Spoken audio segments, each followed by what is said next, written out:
Hello students, मैं ऋतुराज सिंह चारण आपका एक बार फिर से स्वागत करता हूं कृष्णा एकेडमी अजमेर के यूट्यूब चैनल पे।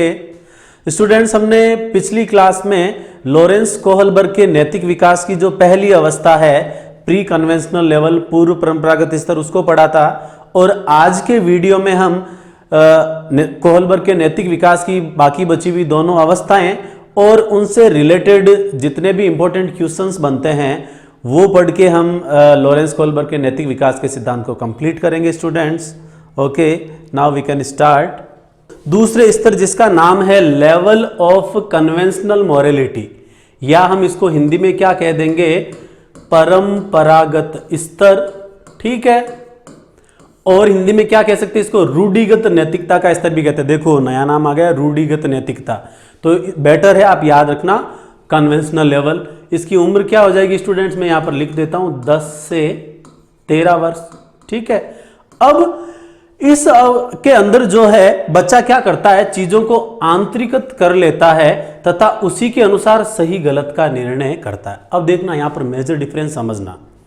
पहला जो स्तर था उसमें भी नैतिक विकास का आधार क्या था, बाहरी घटनाएं थी। इस दूसरे स्तर में भी नैतिक विकास का आधार क्या, बाहरी घटनाएं हैं, जिसको नाम क्या दे दिया, सामाजिक आधार। एक ही अर्थ है, बाहरी घटनाएं और सामाजिक आधार। ठीक है ना। तो अब आपके माइंड में यह प्रश्न जरूर आता होगा कि भाई बाहरी घटनाएं, सामाजिक आधार कह लो, चीज तो एक ही है, फिर पहले में और दूसरे स्तर में अंतर क्या हुआ। तो मेजर जो डिफरेंस ये है कि पहले वाले के अंदर तो बच्चे को ये पता ही नहीं होता कि क्या उसके लिए सही और क्या उसके लिए गलत है, वो सही गलत में भेद कर ही नहीं पाता, उसकी अंत्यकरण की वहां पर कोई भी भूमिका नहीं होती है। लेकिन यहां पर बच्चे के नैतिक विकास का आधार सामाजिक तो होता है ही है, लेकिन उनको बच्चा क्या कर लेता, आंतरिकृत कर लेता, अंत्यकरण कर लेता है। तो यहां पर आंतरिकृत कर लेने की जो बात है स्टूडेंट्स, वो आपके कौन से लेवल में आएगी, परंपरागत स्तर में आएगी। और उसी आंतरिकरण के अनुसार बच्चा क्या करता है, सही और गलत का निर्णय करता है। वापिस बता देता हूं, पहले स्तर में बच्चे के नैतिक विकास का आधार बाहरी घटनाएं या सामाजिक मानक होते हैं, लेकिन बच्चा क्या नहीं कर पाता, वहां पर आंतरिकृत नहीं कर पाता है। दूसरे में सामाजिक मानक होता है, लेकिन यहां पर बच्चा क्या कर लेता, आंतरिकृत कर लेता है, उन चीजों को समझ लेता, अपने अंदर क्या कर लेता है, एडॉप्ट कर लेता है। ठीक है ना। आगे हम पढ़ते हैं। अब इसकी वापिस कौन कौन से दो पार्ट है उनको पढ़ते हैं स्टूडेंट्स। एक बार आप इसको स्क्रीनशॉट ले लो, ये इंपॉर्टेंट पार्ट है, देखो इसको अच्छे से लिख लेना।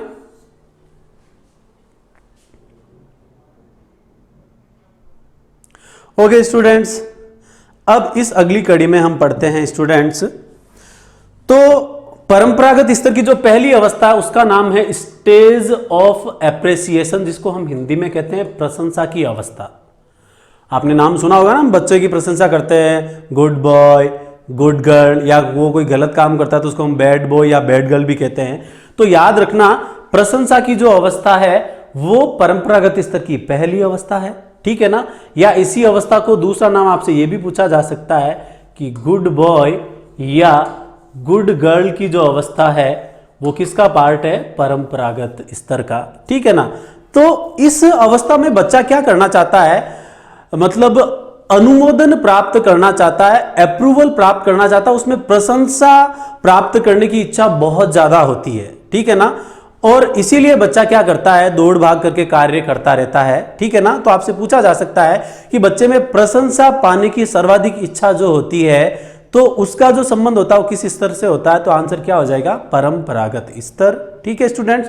अब देखो इसके अंदर और क्या लिखा हुआ है, इस अवस्था में बच्चा जो भी करता है वे दूसरे लोगों के द्वारा उसकी प्रशंसा करने के लिए करता है। यानी यहां पर देखो बच्चा ये हैप्पी मूड में दिखाया गया है। बच्चा कोई काम क्यों करेगा, किस लालसा में करेगा कि उसकी क्या की जाए, वहां पर तारीफ की जाए, उसकी क्या की जाए, प्रशंसा वहां पर की जाए। ठीक है ना।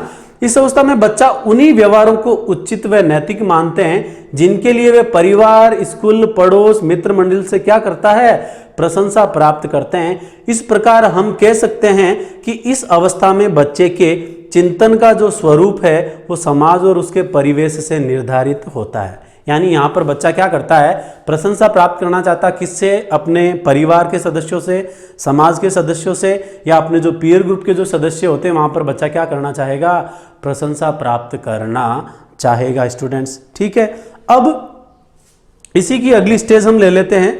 तो यहां पर मैं स्टार मार्क कर देता हूं। देखो मेन क्वेश्चन कहां से बनेगा, प्रशंसा प्राप्त करने की इच्छा जो है वो किस अवस्था में होती है, गुड बॉय और गुड गर्ल वाली में। इसी अगली कड़ी में स्टूडेंट्स हम आगे पढ़ते हैं, स्क्रीनशॉट ले लो आप।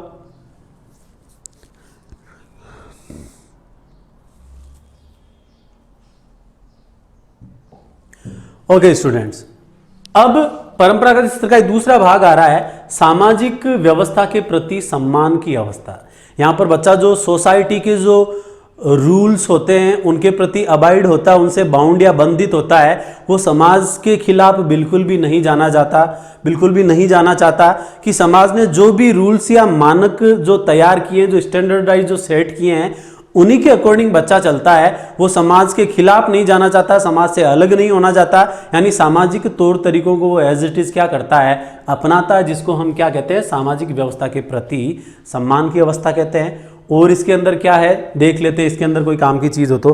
कोहलबर्ग के अनुसार समाज के ज्यादातर सदस्य नैतिक विकास की इस अवस्था तक पहुंच जाते हैं, यानी मोस्ट ऑफ जो मेंबर है वो इस अवस्था तक तो पहुंचते ही है, क्योंकि मनुष्य एक सामाजिक प्राणी है, तो समाज के क्या नियम कायदे कानून तौर तरीके उनको फॉलो करते ही हैं, ठीक है ना। तो याद रखना ऐसा क्वेश्चन आ सकता है कि कोहलबर्ग के अनुसार किस स्तर तक समाज के ज्यादातर सदस्य जो है पहुंच जाते हैं, तो वो कौन सी अवस्था हो जाएगी, सामाजिक व्यवस्था के प्रति सम्मान की अवस्था। ठीक है स्टूडेंट्स, इस अवस्था में प्रवेश से पहले बालक समाज को केवल इसलिए महत्वपूर्ण मानता है कि वह उसकी क्या करता है, प्रशंसा करता है।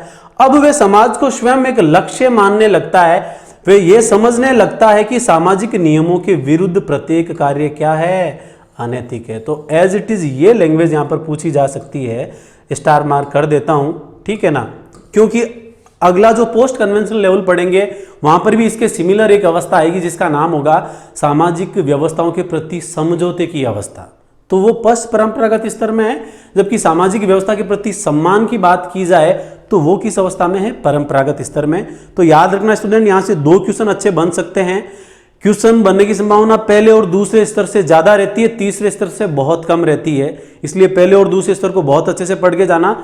इसमें क्या क्वेश्चन बन सकता है, दो लैंग्वेज बता रहा हूं। पहला तो ये कि निम्न में से समाज के ज्यादातर सदस्य जो है कौन सी नैतिक विकास की अवस्था तक पहुंच जाते हैं, तो उसका आंसर क्या आ जाएगा, सामाजिक व्यवस्था के प्रति सम्मान की अवस्था।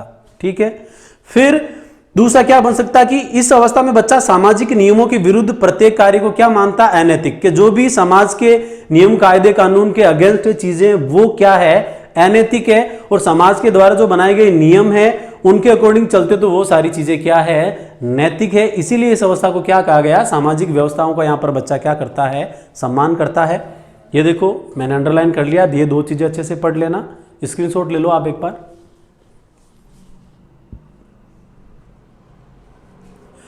ओके स्टूडेंट्स, अब इसी अगली कड़ी में हम तीसरी और सबसे लास्ट अवस्था पढ़ने जा रहे हैं, जिसका नाम है स्टूडेंट्स पोस्ट कन्वेंशनल स्टेज, या हिंदी में हम इसको बोलेंगे पश्च परंपरागत स्तर, और इसका आयु वर्ग क्या आ जाएगा, 13 वर्ष के पश्चात, यानी जब तक आत्मा का परमात्मा से मिलन नहीं हो जाता। इसमें जो पहली अवस्था उसको हमने क्या लिखा, सोशल कॉन्टैक्ट स्टेज, ठीक है ना, या इसी का हिंदी नाम क्या हो सकता है, सामाजिक व्यवस्था के प्रति समझौते की अवस्था भी हम इसको कहते हैं। लिख देता हूं एज इट इज, ये क्वेश्चन भी आता है, सामाजिक व्यवस्था के प्रति समझौते की अवस्था, इसकी अवस्था समझौते की अवस्था, लिख लेना आप, थोड़ा इधर ही मैंने लिखा है, देखो ठीक है। अब देखो इसके अंतर्गत बच्चा क्या करता है, जो समाज के जो नियम कायदे कानून होते हैं, ठीक है ना, तो उसी के अकॉर्डिंग बच्चा चलता रहता है। कुछ चीजें ऐसी आती है जो बच्चा जो है वहां पर थोड़ा मतलब फ्रीडम फील करने लग जाता है कि भाई ये चीज सही है या नहीं है, उसका खुद का जो पर्सपेक्टिव है, जो खुद का परसेप्शन जो है वो यहां पर शामिल हो जाता है। बच्चा अपने विचारों के अकॉर्डिंग यहां पर सोचने लग जाता है, लेकिन इसीलिए वो वहां पर क्या करता है, वहां पर वो सामाजिक विचारों के प्रति उसके माइंड में कुछ उससे अलग विचार भी आ सकते हैं, ठीक है ना, लेकिन फिर भी वो समाज के खिलाफ यहां पर बिल्कुल भी जाना पसंद नहीं करेगा। वो इसके साथ क्या कर लेगा, समझौते वाली सिचुएशन यहां पर अपना लेगा। कैसे, मैं आपको बता देता हूं। ये एडोलेसेंट वाली स्टेज होती है, किशोरावस्था वाली स्टेज होती है, जब बच्चे के ऊपर रोक टोक लग जाती है कि भाई आपको लेट नाइट बाहर नहीं निकलना है, ठीक है ना, दोस्तों के साथ ऑल टाइम पार्टीज आपको नहीं करनी है। बच्चा चाहता है कि वो अपने मित्र मंडली के साथ हमेशा रहे, उनके अकॉर्डिंग चले, लेट नाइट पार्टीज करे वो, ठीक है ना, नाइट आउट पे वो जाए, ठीक है ना, लेकिन उसके घर परिवार वाले जो हैं वो उनके अकॉर्डिंग ये चीजें क्या है, सही नहीं है, तो इसके लिए वो डांटते फटकारते रहते हैं। तो बच्चा अपने अकॉर्डिंग चलना चाहता है, लेकिन वो सोसाइटी के नियमों के खिलाफ नहीं जाना चाहता, इसलिए वो वहां पर क्या कर लेता है, समझौते कर लेता। कैसे, आपने देखा होगा किशोरावस्था को बनने और बिगड़ने की उम्र भी कहते हैं। एक बच्चा जो है वो गाली गलौज करने लग जाता है, ठीक है ना, लेकिन वो अपने मोहल्ले में कहां पर खड़ा है, उसको मोहल्ले का कोई व्यक्ति देख नहीं ले, उसके गलत वर्ड्स को सुन नहीं ले, इसके लिए बच्चा क्या कर लेता, अपने इमोशंस पे, अपनी भावनाओं पे कंट्रोल कर लेता है। बच्चा मान लो स्मोक कर रहा है, लेकिन उसको आस पड़ोस के किसी लोगों ने देख लिया, तो इसमें भी वो क्या कर लेता है, उसको मतलब सिगरेट या बीड़ी जो भी वो पी रहा है उसको फेंक देता है। यानी वो समाज के नियमों के खिलाफ नहीं जाना चाहता। ऐसा नहीं कि उसके लिए परिवार ही उसका सर्वोपरि है, मैं जो कर रहा हूं वो सही है, मेरी इच्छा है मैं सिगरेट पीऊं, दारू पीऊं, ये समाज के लोग मेरे को कहने वाले कौन होते, ऐसा बच्चा नहीं करता है। तो यहां पर सामाजिक व्यवस्थाओं के प्रति बच्चा क्या करता है, समझौते की अवस्था रखता है। जो चीजें वो खुद करना चाहता है और उसके घर वाले और समाज के नियम कायदे कानून क्या, उसके अगेंस्ट बच्चा यहां पर नहीं जाना चाहता। आशा करता हूं आपको अच्छे से समझ में आया होगा। अब एज इट इज लैंग्वेज क्या है वो भी आप कॉपी में लिख लेना। देखो, इस अवस्था में बालक समाज के संपर्क या समझौते को मजबूत बनाने के लिए सामाजिक नियमों का क्या करता है, पालन करता है स्टूडेंट्स। अब देखो, उसे डर रहता कि समाज के साथ उसका समझौता न टूटे, कि भाई मनुष्य एक सामाजिक प्राणी है, वो समाज के अगेंस्ट नहीं जा सकता, ये डर उसको हमेशा सताता रहता, इसलिए वो कभी भी कोई अनैतिक कार्य नहीं करता, ठीक है। फिर देखो, परंतु इस अवस्था में वे समझने लगता कि यदि समाज की सहमति हो तो सामाजिक नियमों को बदला भी जा सकता है। यह बहुत महत्वपूर्ण पॉइंट है। यह तो बहुत नॉर्मल था, आपको समझ में आ ही गया होगा कि बच्चा समाज के अगेंस्ट नहीं जाना चाहता, इसीलिए क्या करेगा, समझौता करेगा। वर्ड से ही समझ में आ रहा है। क्वेश्चन की लैंग्वेज डेफिनेटली यहां से हो सकती है, यदि इस स्टेज से क्वेश्चन आए तो, कि बच्चे के अंदर यहां पर कुछ बदलाव आते हैं, वो फ्रीडम फील करता, वो अपने अकॉर्डिंग जीना चाहता है, अपनी जो आंतरिक तर्कणा है वो यहां पर बच्चा एक्सप्रेस करेगा। याद रखना, आंतरिक तर्कणा जो खुद की बच्चे की है वो किस स्टेज में एक्सप्रेस करता, तो इसका आंसर क्या आएगा स्टूडेंट्स, पश्च परंपरागत स्तर में। फिर से 3 मेजर डिफरेंस किया, उसको लास्ट में एक जगह कंसाइज भी करूंगा, वापिस से आपको बता दूंगा। तो यहां पर बच्चा क्या करता है, समाज की कुछ चीजों में बदलाव लाना चाहता है, ठीक है ना, लेकिन वो बदलाव कब ला पाएगा, जब समाज उसको क्या दे, मान्यता दे, समाज खुद उसके अंदर इन्वॉल्वमेंट अपनी दर्शाए। कैसे, मैं आपको एक एग्जांपल देता हूं। यदि आज के 10 साल पहले की यदि हम बात करें या 15-20 साल पहले की यदि हम बात करें, तो गर्ल्स एजुकेशन को लेके आज के जैसा माहौल नहीं था। बच्चियां जो है, लड़कियां जो है, वो घर से बाहर तक नहीं निकलती थी, उनको स्कूल नहीं भेजा जाता था, इवन उनको किसी कंपटीशन की तैयारी करने के लिए भी घर से बाहर नहीं भेजा जाता था, आप अच्छे से जानते हैं। लेकिन फिर धीरे धीरे क्या आया, लोगों की मेंटेलिटी में बदलाव आया, लोगों ने अपने विचार दूसरों के समक्ष रखे कि भाई गर्ल्स को भी क्या करना है, बराबरी का दर्जा देना है, इनको भी एजुकेशन में आपको आगे क्या करना है, प्रमोट करना है। और नतीजा आपके सामने, ये चीज अब सोसाइटी में क्या हो गई है, अडॉप्ट हो चुकी है। आजकल लड़के और लड़की में बिल्कुल भी भेद नहीं किया जाता है। जेंडर गैप नाम की चीज जो है वो बिल्कुल क्या हो गई है, खत्म हो गई है ना। तो यहां पर क्या किया, सामाजिक नियम कायदे कानून में हमने थोड़ा सा क्या कर लिया, बदलाव कर लिया, लेकिन वो समाज के अगेंस्ट जाके नहीं किया है। यानी सामाजिक नियमों को बदला तो जा सकता है, लेकिन कब, जब समाज की क्या हो, सहमति हो। अच्छे से याद हो गया, 2 ही पॉइंट याद रखना। सामाजिक समझौता यानी बच्चा समाज के अगेंस्ट नहीं जाता। समाज के नियम कायदे कानून में बदलाव बच्चा तभी कर पाएगा जब वहां पर समाज की क्या हो, सहमति हो। इंपॉर्टेंट पॉइंट है, सीधा सीधा यहां से क्वेश्चन बनने की अच्छी खासी संभावना रहेगी। अब इस तीसरे की हम लास्ट स्टेज पढ़ लेते हैं स्टूडेंट्स। ओके, पोस्ट कन्वेंशनल स्तर का जो लास्ट स्टेज है, जिसको हम क्या बोलते हैं, यूनिवर्सल एथिक इंटेंशन स्टेज, या फिर इसी को हम कह सकते हैं सार्वत्रिक नैतिकता की अवस्था। क्या कह सकते हैं, सार्वत्रिक नैतिकता की अवस्था भी हम इसको कह सकते हैं, हिंदी टर्म है। बेटर है यूनिवर्सल एथिक्स, आप याद रखना ज्यादा बेटर रहेगा, ठीक है ना। पहली चीज तो मैं आपको यह बता दूं, ये कोहलबर्ग के नैतिक विकास की सबसे अंतिम अवस्था है। ये जो अवस्था है, ये वाला जो नैतिक विकास है वो बहुत कम लोगों में हो पाता है। यहां पर एक कथन के रूप में पूछा जा सकता है आपसे, वो कथन मैं आपको बाद में बताऊंगा, पहले पढ़ लेते हैं। इस अवस्था में बच्चा क्या करेगा, अपने विवेक का प्रयोग करने लगता है। बहुत महत्वपूर्ण तथ्य है। तो यहां पर बच्चे के नैतिक विकास का संबंध किससे जोड़ा जाता है, विवेक से जोड़ा जाता है। कौन से स्तर में, पश्च परंपरागत स्तर में, ठीक है ना। पहले में बाहरी घटनाओं से जोड़ा था, अंत्यकरण बिल्कुल नहीं होता, अंतर्निहित नहीं करता। दूसरे में सामाजिक आधार होता है नैतिक विकास का, और बच्चा क्या कर लेता है, समाज के अंदर जो चीजें सीखता है उनका अंत्यकरण करने लग जाता है, पहले में अंत्यकरण नहीं करता। तीसरे में बच्चे के नैतिक विकास का आधार उसका विवेक होता है, यानी वो खुद क्या करना चाहता, वो खुद अपनी विचारधारा के अलावा सही और गलत में क्या करने लग जाता है, भेद करने लग जाता है। इसलिए पश्च परंपरागत स्तर में बच्चे के नैतिक विकास का आधार किसको माना गया स्टूडेंट्स, विवेक को माना गया। देख लो, इस अवस्था में बालक अपने विवेक का प्रयोग करने लग जाता है। वह स्वयं के द्वारा बनाए गए नियमों के आधार पर चलता है, यानी उसके अकॉर्डिंग क्या सही है और क्या गलत है वही चीजें वहां पर बच्चा करता है। यानी जो परंपरागत या रूढ़िवादिता की जो चीजें हैं वहां से बच्चा वहां पर स्किप कर जाता है, आगे चला जाता है, वो अपने नियम कायदे के अकॉर्डिंग चलने लग जाता है। आपने देखा होगा पहले कास्टिज्म सिस्टम बहुत हैवी था, लेकिन आजकल ये धीरे धीरे कम होता जाता है, क्योंकि बच्चा अपने आप को स्वच्छंद फ्रीडम फील करता है, वो नहीं मानता कास्ट क्या होती है, सोसाइटी वगैरह क्या होते हैं। तो यहां पर बच्चा क्या करेगा, कास्टिज्म सिस्टम को नहीं मानता, या फिर कई लोगों की, मोस्ट ऑफ लोगों की अरेंज मैरिज होती है, लेकिन बच्चे को कोई पसंद है तो वो यहां पर क्या कर सकता है, लव मैरिज जैसा स्टेप भी उठा लेता है। तो यहां पर बच्चा क्या करता है, अपने स्वयं के द्वारा बनाए गए नियमों के आधार पर चलता है। ठीक है स्टूडेंट्स। फिर तीसरा क्या लिखा, स्वयं अपने चिंतन के आधार पर अंदाजा लगा लेता है कि कौन सा व्यवहार अच्छा है और कौन सा व्यवहार उसके लिए क्या है, बुरा है। तो ये हमने स्टूडेंट्स पढ़ी थी नैतिक विकास के 3 स्तर और उनकी 6 अवस्थाएं।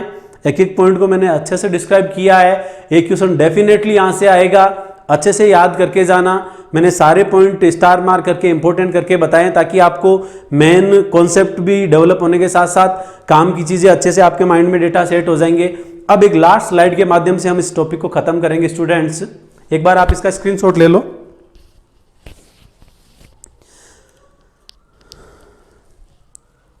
ओके स्टूडेंट्स, अब हम देखो इस स्लाइड्स के माध्यम से पढ़ते हैं। इस कोहलबर्ग के नैतिक विकास की लास्ट स्लाइड है, जिसका हेडिंग क्या, कोहलबर्ग 6 स्टेज। एक बार पूरा थ्योरी आपकी एक साथ कवर हो जाएगी, इससे देखिएगा कैसे। पहला देखो, पहली अवस्था का नाम क्या आ गया, ओबीडियंस एंड पनिशमेंट, आज्ञा और दंड की अवस्था। मैंने आपको बताया था बच्चा अच्छा व्यवहार इसलिए करता है, किसके डर से, कि उसको दंड ना मिल जाए। ठीक है ना। एक एग्जाम्पल भी बता देता हूं कि एक बच्चा जो है वो क्या कर रहा है, बदमाशी कर रहा है, ठीक है ना।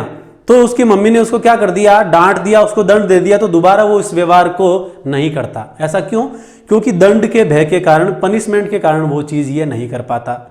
इसी अवस्था को हम दंड या पुरस्कार पाने की अवस्था भी कहते हैं, ठीक है ना। सेम वही बच्चा बदमाशी कर रहा है, लेकिन उसकी बदमाशी की गतिविधियां आगे नहीं बढ़े, इसके लिए उसकी मम्मी ने क्या कर दिया, उसको चुप करवाने के लिए चॉकलेट दे दी।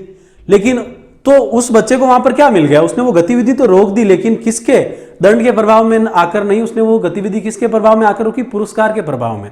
तो दंड और जो पुरस्कार वाली जो अवस्था है वो कौन सी अवस्था होती है स्टूडेंट्स, पहली अवस्था होती है। मैं लिख देता हूं, याद रखना। यहां पर हम दोनों ही चीजों की बात करते हैं, या तो बच्चा दंड के वजह से अनैतिक कार्य नहीं करेगा, या फिर अपनी गतिविधि को किसके माध्यम से रोक देगा, कि उसको किसी चीज के लिए क्या मिल जाएगा, पुरस्कार मिल जाएगा, कि तू चुपचाप बैठ जा, तेरे को चॉकलेट वगैरह दे दी जाएगी। फिर दूसरा आ रहा सेल्फ इंटरेस्ट। मैंने आपको बताया ही था कि बच्चा अपने इंटरेस्ट के अकॉर्डिंग कार्य करता है, वो बदले की भावना से कार्य करता है, कि मैं आपके लिए ये तभी करूंगा जब आप मेरे लिए बदले में कुछ करोगे। ये पढ़ी थी हमने दूसरी स्टेज, ठीक है, अच्छे से एग्जाम्पल भी दिया था। तो जो पहली 2 अवस्थाएं होती है वो केवल और केवल किससे रिलेटेड होती है, खुद से रिलेटेड होती है स्टूडेंट्स, ठीक है। और फिर अगली स्टेज आती है, तीसरी स्टेज, जिसको हमने नाम क्या दिया था, गुड बॉय या गुड गर्ल, है ना। तो उसको गुड बॉय या गुड गर्ल कौन बताता है, उसकी तारीफें करके उसकी प्रशंसा वो किससे प्राप्त करना चाहता है, अपने फैमिली के मेंबर से प्राप्त करना चाहता है। तो बाहरी घटनाओं का आधार सामाजिक तो होता है, लेकिन यहां पर सामाजिक आधार जो होगा वो कौन सी अवस्था में होगा? चौथी अवस्था में होगा। तीसरी में महत्वपूर्ण समाज की बजाय जो भूमिका होगी स्टूडेंट्स, वो किसकी होगी? आपके फैमिली की होगी। फैमिली के सदस्यों के द्वारा बच्चा क्या करेगा? प्रशंसा पाने की या अनुमोदन प्राप्त करने की इच्छा वहां पर रखेगा। फिर आपके चौथा आ रहा लॉ एंड ऑर्डर, कि समाज के अंदर जो नियम कायदे कानून है उसी के अकॉर्डिंग बच्चा चलना पसंद करेगा, कि समाज ने जो चीजें डिसाइड कर ली वो उसके लिए क्या है? सही है। समाज ने जिस चीज को गलत माना वो उसके लिए क्या है? अनैतिक है। ठीक है ना। चौथी आई सोशल कॉन्ट्रैक्ट, जिसको हम कहते हैं सामाजिक समझौते। यहां पर तो बच्चा समाज के नियम कायदे कानून से क्या होता है? बंधा हुआ होता है, और यहां पर बच्चा क्या करता है? सामाजिक समझौते करता है। तो दोनों का जो संबंध है वो स्टूडेंट किससे हो गया? यहां पर कम्युनिटी से हो गया।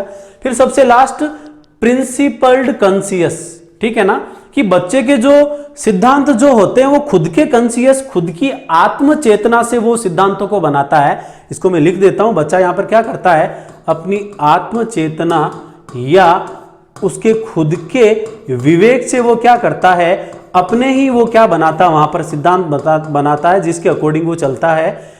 ठीक है, तो इसका संबंध किससे हो गया? ह्यूमैनिटी से हो गया, कि वो जो चीजें कर रहा है वो क्या पूरी ह्यूमैनिटी के लिए, मानवता के लिए वो चीजें सही है या नहीं है, उनको ध्यान में रखते हुए बच्चा यहां पर चीजें करता है। एक बार आप इसका अच्छे से स्क्रीनशॉट ले लीजिएगा स्टूडेंट्स। एक और लास्ट फैक्ट मैं आपको यहां पर बताऊंगा, पहले आप इसका अच्छे से स्क्रीनशॉट ले लो।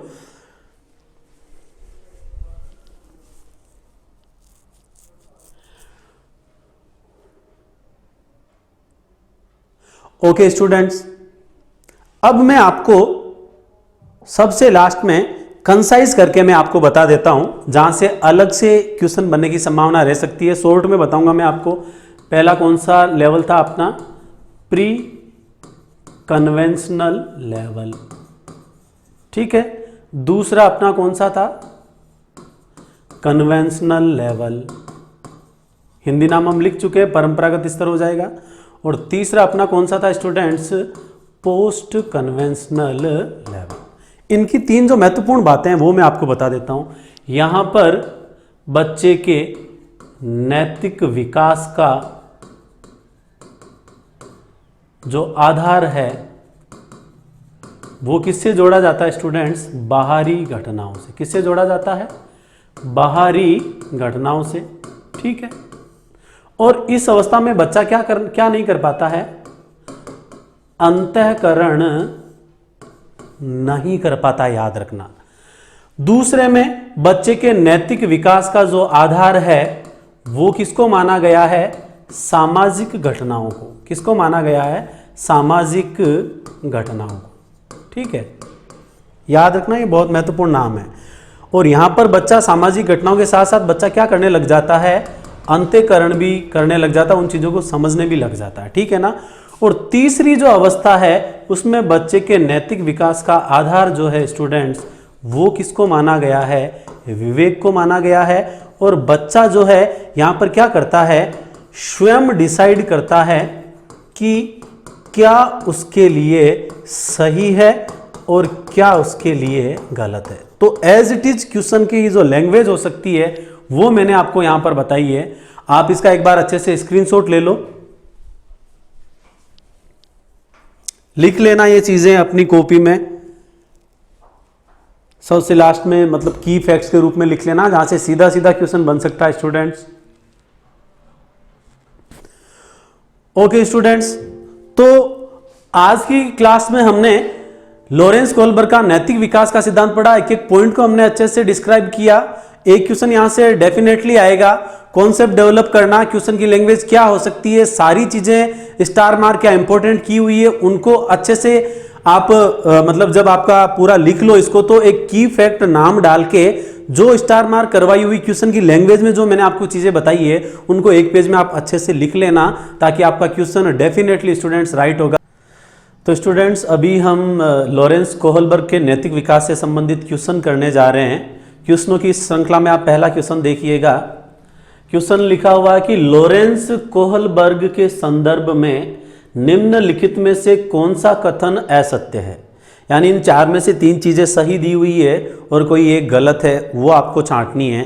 देखते हैं पहला ऑप्शन दे रखा कि लॉरेंस कोहलबर्ग अमेरिकी मनोवैज्ञानिक थे। तो बिल्कुल कोहलबर्ग जो है वो अमेरिका से बिलोंग करते थे। सेकंड देखिएगा, लॉरेंस कोहलबर्ग ने जीन पियाजे से प्रभावित होकर नैतिक विकास का सिद्धांत दिया था। तो बिल्कुल नैतिक विकास की जो जीन पियाजे की अवधारणा थी उससे काफी प्रभावित थे लॉरेंस कोहलबर्ग और उन्हीं से प्रेरित होकर उन्होंने अपनी अवधारणा दी थी। तो ये भी पॉइंट राइट है, अच्छे से ध्यान रखना आप इसका। थर्ड पॉइंट देखिएगा, कोहलबर्ग ने नैतिक विकास को 3 अवस्थाओं में बांटा। तो बिल्कुल 3 अवस्थाओं में बांटा, प्री कन्वेंशनल, कन्वेंशनल लेवल और पोस्ट कन्वेंशनल लेवल, हमने पढ़ा ही था पूरा। तो चौथा ऑप्शन दे रखा है कोहलबर्ग ने, ये वर्ग की जगह बर्ग है, ठीक है ना, कोहलबर्ग ने पूर्व परंपरागत सत्र को 6 से 11 वर्ष के बीच माना। तो ये इसका आंसर जो है वो क्या हो जाएगा, असत्य हो जाएगा। क्यों? क्योंकि पूर्व परंपरागत जो सत्र या स्तर, ये है ना, ये सत्र लिखा हुआ है, इसको लेवल कहते हैं या स्तर, कोई भी हिंदी नाम मिल सकता है, आप कंफ्यूज मत होना। तो हमने पढ़ा था कि भाई पूर्व परंपरागत जो स्तर है उसका आयु वर्ग क्या माना था कोहलबर्ग ने, 4 से 10 वर्ष, समझ गए। जबकि यहां पर क्या दे रखा, 6 से 11 वर्ष। आशा करता हूं आपको अच्छे से समझ में आया होगा। अब इसी क्वेश्चंस की अगली कड़ी में स्टूडेंट्स हम अगला क्वेश्चन लेते हैं। देखिएगा अगला क्वेश्चन क्या है, नैतिक दुविधा, यानी इसको हम इंग्लिश में क्या बोलते हैं, मोरल डिलेमा। इंग्लिश में हम इसको क्या बोलते हैं, मोरल डिलेमा। और नैतिक तर्कणा, नैतिक तर्कणा को हम कहते हैं मोरल रीजनिंग, ठीक है। तो नैतिक दुविधा एवं नैतिक तर्कणा को किस मनोवैज्ञानिक ने प्रतिपादित किया? अच्छा क्वेश्चन है, तो याद रखना ये जो दोनों ही टर्म है, चाहे मोरल डिलेमा की हम बात करें, नैतिक दुविधा की हम बात करें, चाहे हम बात करें मोरल रीजनिंग या नैतिक तर्कणा की, तो ये दोनों के दोनों जो वर्ड है वो लॉरेंस कोहलबर्ग ने डिस्क्राइब किए स्टूडेंट्स। तो इसका सीधा सीधा जो आंसर है वो अपने क्या आ जाएगा, बी आंसर आ जाएगा, लॉरेंस कोहलबर्ग। लेकिन मैं आपको यहां पर एक और अच्छा क्वेश्चन बता देता हूं जिसको हम जीन पियाजे में अलग से पढ़ भी लेंगे भले ही। जीन पियाजे ने जो यहां पर जो टर्म दी थी उसका मैं आपको बता देता हूं। इन्होंने नैतिक विकास के लिए जिस टर्म का यूज किया था वो था मोरल रियलिज्म, जिसको हम कहते हैं नैतिक यथार्थता। क्या कहते हैं हम इसको हिंदी में, नैतिक यथार्थता। तो ये पॉइंट भी आप याद रख लेना। यदि आपसे पूछे कि मोरल रियलिज्म वर्ड किसने यूज किया है तो उसका आंसर क्या आ जाएगा, जीन पियाजे। जबकि लॉरेंस कोहलबर्ग ने कौन सा वर्ड यूज किया था, नैतिक दुविधा और नैतिक तर्कणा। तो नैतिक विकास से संबंधित यही 2 चीजें हैं जो हम पढ़ते हैं। दोनों मैंने आपको अच्छे से बता दिया, क्वेश्चन बनने की संभावना रहेगी। अच्छा एक बार आप स्क्रीनशॉट ले लीजिएगा।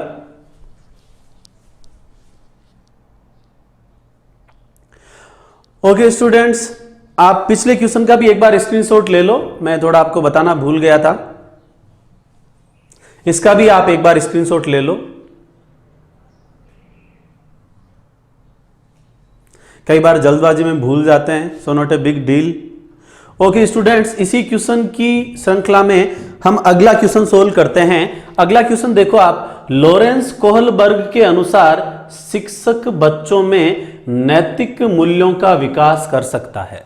तो कोहलबर्ग के अकॉर्डिंग एक टीचर जो है वो बच्चों में मॉरल वैल्यूज कैसे डेवलप कर सकता है, आइए देखते हैं हम ऑप्शंस को।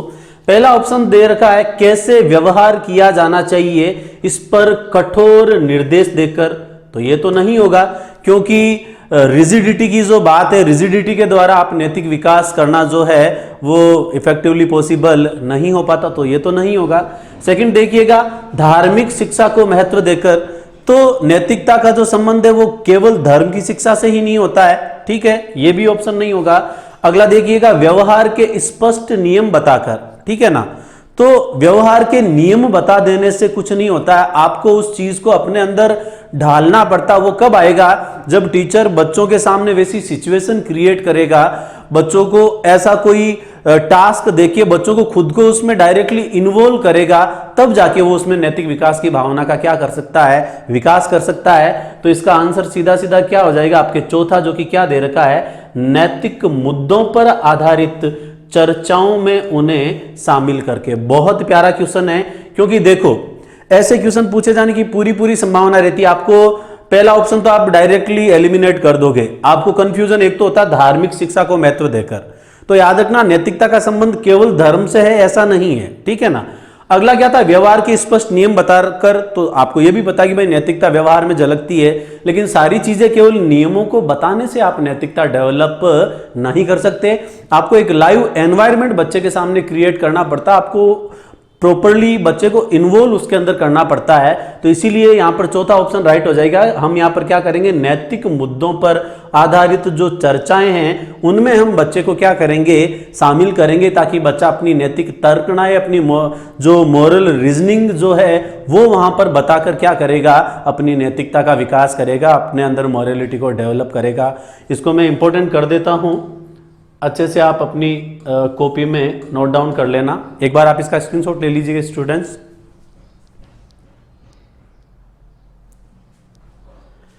ओके स्टूडेंट्स, अब क्वेश्चनों की अगली कड़ी में हम अगला क्वेश्चन लेने जा रहे हैं। देखिएगा आप, लॉरेंस कोहलबर्ग के अनुसार सही और गलत के प्रश्न के बारे में निर्णय लेने में शामिल चिंतन प्रक्रिया को क्या कहा जाता है।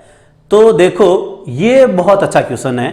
यहां पर लॉरेंस कोहलबर्ग किसकी बात कर रहा है कि आपको सही और गलत के बारे में क्या करना है, डिफरेंस करना है। तो ये दोनों ही वर्ड जो यहां पर आ रहे हैं, देखो एक तो कौन सा, नैतिक दुविधा, और एक वर्ड आ रहा है आपके नैतिक तर्कणा। अब ये दोनों के दोनों वर्ड लॉरेंस कोहलबर्ग ने यूज किए हैं, तो कंफ्यूजन क्रिएट होगा। आपको ये तो पता चल ही गया कि इन दोनों में से आंसर होगा, क्योंकि सहयोग की नैतिकता की जो बात है वो यहां पर नहीं की जा रही, और नैतिक ये पदार्थवाद नहीं है, इसको मैं थोड़ा करेक्शन कर देता हूं, ये नैतिक यथार्थवाद है स्टूडेंट्स। क्या लिखा हुआ है, नैतिक यथार्थवाद, जिसकी अवधारणा किसने दी थी, जीन पियाजे ने, ठीक है ना। तो देखो अब यहां पर आपके सामने दो ऑप्शन रह गए, एक नैतिक तर्कणा और दूसरा नैतिक दुविधा। तो मैंने आपको बताया था हैंस की जो डिलेमा थी उसका हमने एग्जाम्पल लिया था कि भाई क्या सही है और क्या गलत है, ठीक है ना। आपके सामने दो सिचुएशन आती है, वो आपको दुविधा, उहापोह या आपको पजल में आपको डाल देती है, तब आप वहां पर क्या करते हो, अपने तर्क का यूज करते हो, आप अपनी रीजनिंग का यूज करते हो। मैंने आपको बताया भी था कि हैंस जो है वो अपनी पत्नी को बचाने के लिए उस फार्मासिस्ट की दुकान से उस ड्रग को क्या कर लेता है, चोरी कर लेता है, ठीक है ना। तो आपकी या हमारी नजरों में ये चीज गलत हो सकती होगी, लेकिन उन दोनों सिचुएशन में उसको उस ड्रग की जरूरत भी थी अपनी पत्नी को बचाने के लिए, लेकिन उसके पास पैसे नहीं थे, ठीक है। अब पत्नी की जान बचाने के लिए उसने क्या करा ली, वहां पर चोरी कर ली। तो उसके अकॉर्डिंग वो चीज क्या लगी उसको सही लगी। तो जिसको हमने किससे संबोधित किया था, नैतिक तर्कणा से संबोधित किया था, कि दोनों के अंदर कौन सी चीज तार्किक रूप से ज्यादा सही है, उसी को ही उन्होंने क्या नाम दे दिया, नैतिक तर्कणा नाम दे दिया। तो स्टूडेंट्स इसका आंसर नैतिक दुविधा की बजाय क्या आएगा, नैतिक तर्कणा की। जब आपके सामने दुविधा आती है तब आप अपनी रीजनिंग को यूज करके जो है कैसे आप अपनी नैतिकता को डेवलप कर सकते हो, इसका भी आप एक बार अच्छे से स्क्रीनशॉट ले लो।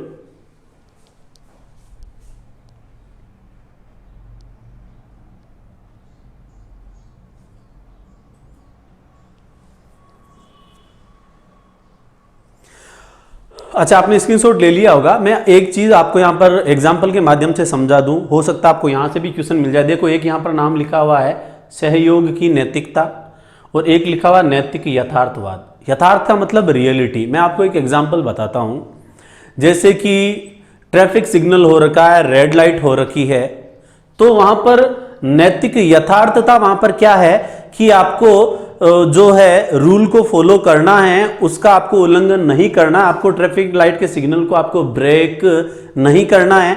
तो ये तो आपके यहां पर क्या हो गई, नैतिक यथार्थता हो गई। और नैतिक यथार्थता को डिस्क्राइब किसने किया था, जीन पियाजे ने।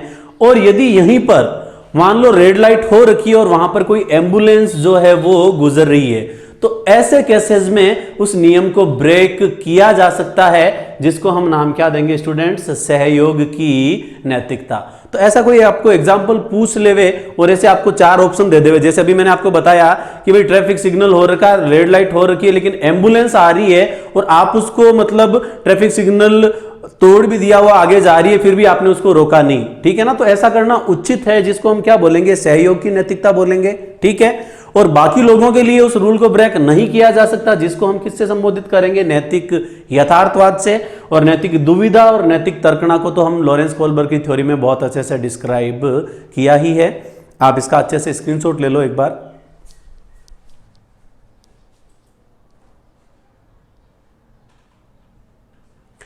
ओके स्टूडेंट्स, अब इसी कड़ी में हम अगला क्वेश्चन देखते हैं।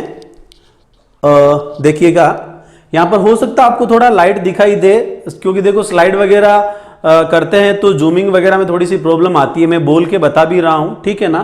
क्वेश्चन पढ़िएगा। एक बच्चे का तर्क है हेंज, हम यहां पर किसकी बात कर रहे हैं कि हेंज को दवा चोरी नहीं करनी चाहिए, क्योंकि ऐसा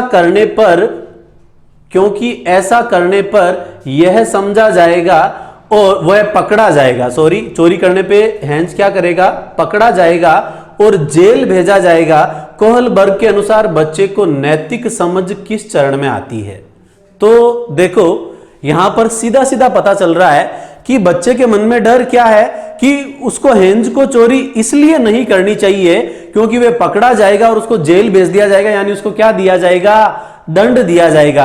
यानी बच्चे के अंदर नैतिकता जो डेवलप हो रही है वो किसके कारण हो रही है, डंडे का डर। मैंने आपको याद करो, जब मैंने आपको पहली अवस्था बताई थी तो मैंने आपको बताया था कि जो प्री कन्वेंशनल लेवल होता है उसमें बच्चा किसी डर के मारे किसी कार्य को करता है, ठीक है ना। डंडे का डर भी मैंने आपको वहां पर एग्जाम्पल बताया था। तो इसका जो आंसर है स्टूडेंट्स क्या हो जाएगा, देखो सामाजिक क्रम नियंत्रक अभिविन्यास, ये तो नहीं होगा। दंड एवं आज्ञा पालन अभिविन्यास, तो इसका आंसर क्या हो जाएगा, दंड एवं आज्ञा पालन अभिविन्यास। फिर से समझा देता हूं, यहां पर बच्चा क्या सोचा कि हेंज को चोरी इसलिए नहीं करनी चाहिए थी क्योंकि वो पकड़ा जाएगा और उसको क्या हो जाएगी, जेल हो जाएगी। यानी उस दंड से डर के कोई काम वो करने की बात बच्चा कर रहा है। तो इसका आंसर क्या हो जाएगा, दंड एवं आज्ञा पालन अभिविन्यास, जो कि पूर्व परंपरागत या प्री कन्वेंशनल लेवल की कौन सी अवस्था थी स्टूडेंट्स, पहली अवस्था। तो ऐसे एग्जाम्पल जो है ना आपको बहुत कंफ्यूज करते हैं, तो उसके अंदर आपका यदि कॉन्सेप्ट डेवलप है तो आप इजीली इनका आंसर कर पाओगे।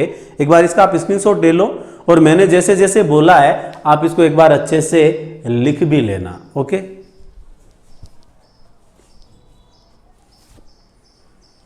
ओके स्टूडेंट्स, इसी अगली कड़ी में हम लेते हैं अगला क्वेश्चन। देखिएगा, हिंदी और इंग्लिश दोनों में दिया हुआ है, आप पहले हिंदी में देख लीजिएगा। What is a major criticism of Kohlberg's theory, कि भाई कोहलबर्ग की थ्योरी का जो मुख्य क्रिटिसिज्म का रीजन क्या था, उनकी आलोचना का मुख्य कारण क्या था। हिंदी में देख लीजिएगा, कोहलबर्ग के सिद्धांत की एक प्रमुख आलोचना क्या है। तो देखिएगा, मैं आपको यहां पर एक चीज बता दूं, शायद हो सकता है हमने टॉपिक में उसको डिस्कस किया था या नहीं किया था। तो एक नाम बहुत महत्वपूर्ण है, हो सकता है आपसे डायरेक्टली भी पूछ ले। देखो एक नाम आता है कैरोल गिल्लिगन। क्या नाम आ रहा है स्टूडेंट्स, कैरोल गिल्लिगन। हिंदी में भी लिख देता हूं,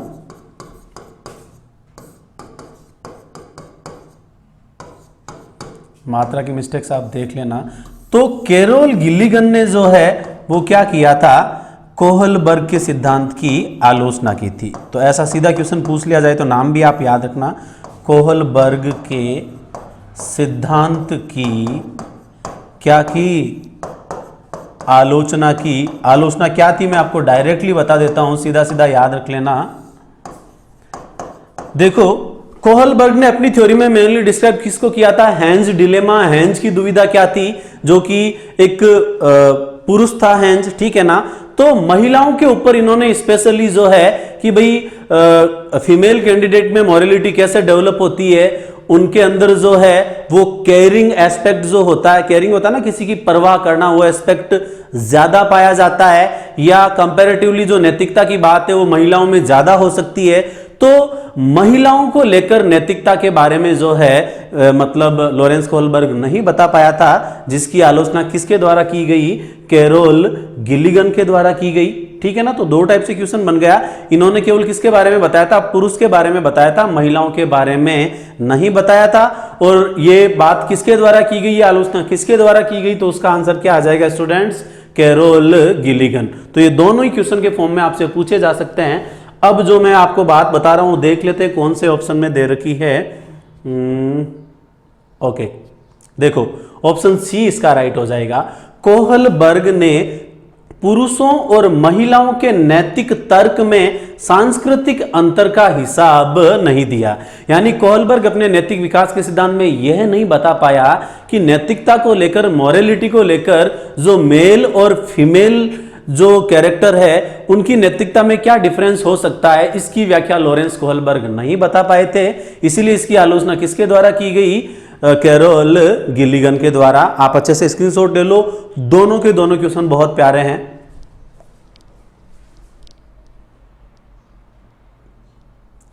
और ये वाली जो बात है ना स्टूडेंट्स, ये किसके द्वारा बताई गई? कैरोल गिलिगन के द्वारा। ये आप कोरिलेट करके जोड़ के आप लिख लेना अपनी कॉपी में नोट डाल के।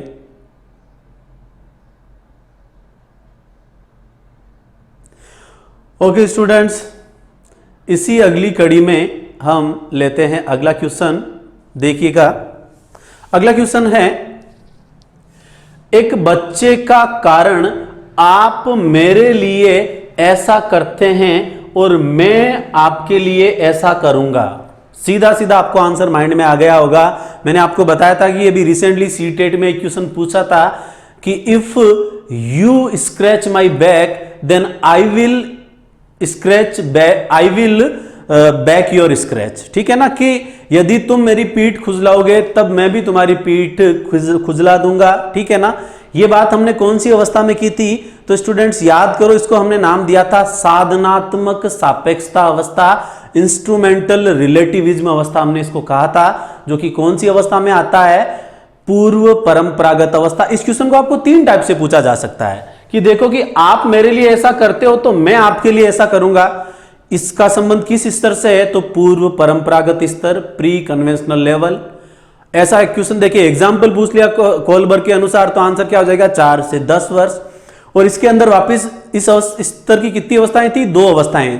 तो पर्टिकुलर अवस्था पूछे तो पूर्व परंपरागत स्तर की जो दूसरी अवस्था है, जिसको हम साधनात्मक सापेक्षता अवस्था भी हम कहते हैं, या ईगोसेंट्रिक स्टेज भी हम इसको कहते हैं, वो इसका यहां पर आंसर आ जाएगा।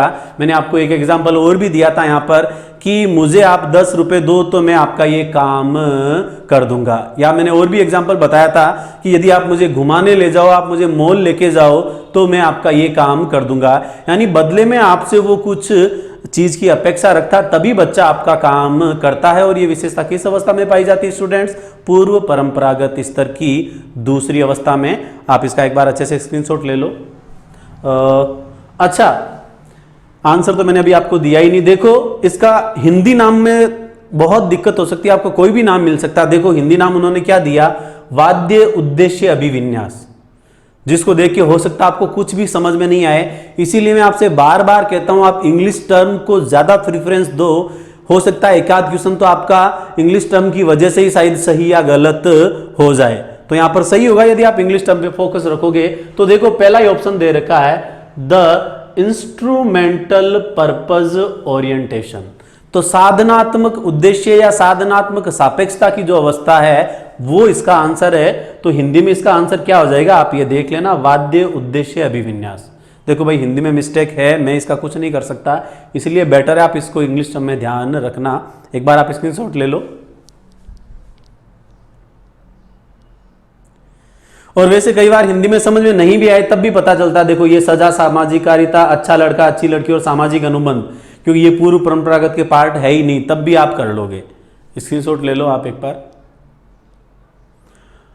ओके स्टूडेंट्स, इसी कड़ी में हम देखते हैं अगला क्वेश्चन। देखो, लॉरेंस कोहलबर्ग के सिद्धांत के पूर्व परंपरागत सत्र, यानी हम यहां पर बात कर रहे हैं प्री कन्वेंशनल लेवल, जो कि आपके 4 से 10 वर्ष के अनुसार, कोई नैतिक निर्णय लेते समय एक व्यक्ति निम्नलिखित में से किस तरफ प्रवृत्त होता है। यानी आपको 4 ऑप्शन दिए हुए हैं, जिनमें से एक जो विशेषता है वो किससे रिलेटेड है? पूर्व परंपरागत स्तर से रिलेटेड है स्टूडेंट्स। तो देखते हैं क्या है।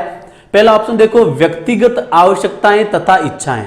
ठीक है ना, तो ये तो होगा नहीं। आपको पता, बच्चा अपनी व्यक्तिगत इच्छाएं जो है वो कब जो है मतलब एक्सपोज करता है उनका, तो सबसे लास्ट वाली जो अवस्था पढ़ी थी हमने, यूनिवर्सल एथिकल लॉज वाली जो अवस्था पढ़ी थी। अगला दे रखा व्यक्तिगत मूल्य, इसी को ही घुमा फिरा के वही लैंग्वेज हो गई। व्यक्तिगत मूल्यों की भी बच्चा बात है जो किस में और कौन सी अवस्था में करता है, पश्च परंपरागत स्तर में करता है। अगला दे रखा पारिवारिक अपेक्षाएं, तो ये भी नहीं होगा, ठीक है ना।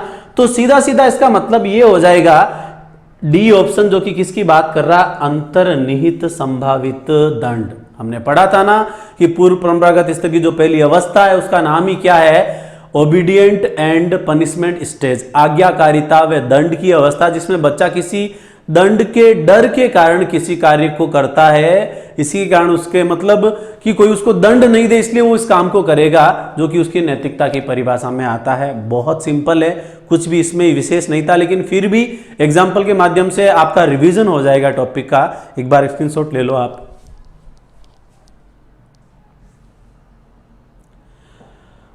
ओके स्टूडेंट्स, इसी कड़ी में हम लेते हैं अगला क्वेश्चन।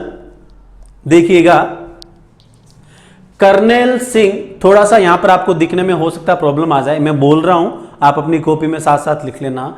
कर्नेल सिंह कानूनी कार्यवाही तथा खर्चे के बावजूद आयकर नहीं देते हैं। कि भाई कर्नेल सिंह नाम का कोई व्यक्ति है जिन्होंने आयकर देने का क्या कर दिया, उल्लंघन कर दिया है। वो सोचते हैं कि ये एक भ्रष्ट सरकार को समर्थन नहीं दे सकते, ठीक है। जो अनावश्यक बांधों, ये अनावश्यक के बाद में जो वर्ड लिखा हुआ वो डैम की बात कर रहा है, अनावश्यक बांधों के निर्माण पर लाखों रुपए खर्च कर सकती है, वे संभवतः कोहलबर्ग के नैतिक विकास की किस अवस्था में है। तो कर्नेल सिंह नाम के कोई व्यक्ति हैं जो कि आयकर देने से इसलिए मना कर देते हैं। उनका तर्क क्या यहां पर कि सरकार जो है बांध बनाने के अंदर अनावश्यक बहुत सारे रुपए खर्च किए जा रही है। यानी सीधा सा ये तो आपको मतलब पता चल ही गया कि कर्नेल सिंह जो है वो अपने पर्सनल व्यूज क्या है वो यहां पर दे रहे हैं। तो सीधा सीधा जो इसका आंसर है, अपने पर्सनल व्यूज, अपनी जो आंतरिक भावनाएं जो है वो आप एक्सप्रेस करते हो कि आपके अकॉर्डिंग ये चीज सही है, ठीक है ना। तो आपके अंतर्मन की भूमिका जब आप एक्सप्रेस करते हो, तो इसकी बात हमने कौन से स्तर पे की थी स्टूडेंट्स, पश्च परंपरागत स्तर, जो कि सबसे लास्ट स्तर था पोस्ट कन्वेंशनल लेवल, और जिसकी उम्र थी 13 वर्ष के पश्चात। तो इसका आंसर क्या हो जाएगा, पश्च परंपरागत स्तर। देख लेते हैं, देखो लास्ट ऑप्शन दे रखा परा परंपरागत, पैरा कन्वेंशनल लेवल, तो ये तो कोई स्तर ही नहीं था। पहला दे रखा परंपरागत कन्वेंशनल, तो ये तो होता ही नहीं है क्योंकि यहां पर तो बच्चा खुद में ही सेल्फ सेंटर्ड होता है। तो इसका आंसर क्या हो जाएगा, सेकंड, पश्च परंपरागत स्तर, या इसी को हम क्या कहेंगे, पोस्ट कन्वेंशनल लेवल, जिसमें बच्चा जो है अपने खुद के अंतर ज्ञान के आधार पर चीजों को सही और गलत ठहराने लग जाता है, और जो कि सबसे उच्च लेवल का नैतिक विकास माना जाता है, सबसे उच्च स्तर इसको माना जाता है। ऐसा क्वेश्चन भी आपसे पूछा जा सकता है। वापस रिपीट करवा देता हूं, कर्नेल सिंह ने टैक्स देने से मना इसलिए कर दिया, उनको लगता है कि बांधों के ऊपर जो गवर्नमेंट रुपए खर्च कर रही है वो जायज नहीं है। यानी अपनी सोच वो यहां पर बता रहे हैं, अपने अकॉर्डिंग वो चीजों को क्या सही बता रहे हैं, इसलिए इसका आंसर क्या आ जाएगा, पश्च परंपरागत स्तर। स्क्रीनशॉट ले लो एक बार आप इसका भी। ये अनावश्यक के बाद में क्या लिखा हुआ है, बांधों, ठीक है ना, मैंने यहां पर ये लिख दिया है। ओके स्टूडेंट्स, अब क्वेश्चन की श्रृंखला में हम बढ़ रहे हैं लास्ट क्वेश्चंस की ओर। देखिएगा, लॉरेंस कोहलबर्ग के अनुसार किस अवस्था में नैतिकता बाएं कारकों द्वारा निर्धारित होती है। बहुत अच्छा क्वेश्चन है, याद करो। मैंने आपको इसी वीडियो के अंदर आप देखोगे जो तीसरा, जो मैंने सबसे लास्ट के अंदर इन तीनों अवस्थाओं को एक साथ कंसाइजली आपको बताया है कि जो पहला जो स्तर होता है पूर्व परंपरागत स्तर, उसमें बच्चे का संबंध बाहरी कारकों से या बाहरी घटनाओं से या बाहरी वातावरण से जोड़ा जाता है, ठीक है। तो इसका आंसर क्या, वो तो आपको सीधा सीधा पता चल गया होगा। इसका आंसर हो जाएगा पूर्व पारंपरिक अवस्था, जिसको हम क्या कहेंगे, प्री कन्वेंशनल लेवल, ठीक है स्टूडेंट्स। अब बाकी दो क्या है वो भी मैं आपको बता देता हूं। जो कन्वेंशनल लेवल है, परंपरागत स्तर है, उसमें बच्चे के नैतिक विकास का संबंध किससे जोड़ा जाता है, उसका आधार किसको माना था, सामाजिक आधार माना था, सामाजिक घटनाओं को माना था। तो पहले में बाहरी कारकों को, दूसरे में सामाजिक घटनाओं को, और तीसरे में नैतिक विकास का जो आधार हमने माना था वो विवेक को माना था, ठीक है ना। तीनों मैंने आपको फिर से रिवाइज करवा दिए हैं, एक बार आप इसका भी अच्छे से स्क्रीनशॉट ले लो।